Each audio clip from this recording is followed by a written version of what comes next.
Abrutis de fatigue à l'école, mais casse-cou à l'extérieur. La puberté est l'époque des conduites à risque et de la déraison. La quête du grand frisson se termine parfois de manière tragique. Mais d'où vient cette envie de tutoyer le danger? Les adolescents ne pensent guère de façon rationnelle, tout du moins quand il s'agit d'évaluer des risques. Leur comportement, spontané et qui relève du réflexe, est contrôlé par des structures cérébrales archaïques.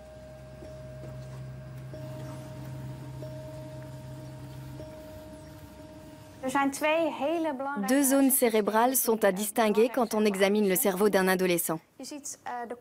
D'une part, le cortex, et plus particulièrement le cortex préfrontal, situé en avant.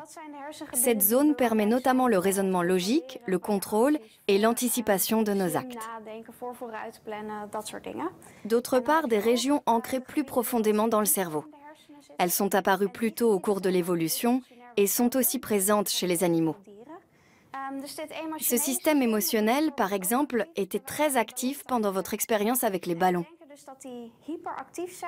Nous pensons que ces régions sont nettement plus actives chez les adolescents que chez les enfants ou les adultes.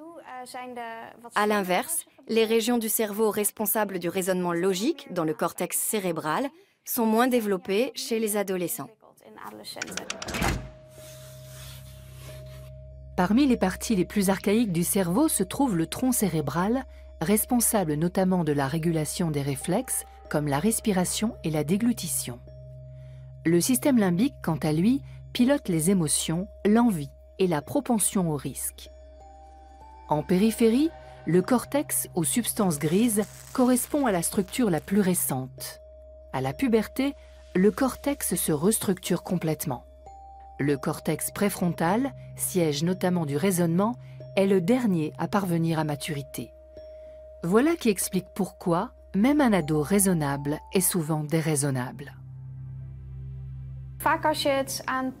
Quand on leur pose la question, les adolescents admettent que traverser au feu rouge n'est pas une bonne idée parce qu'ils risquent de provoquer un accident.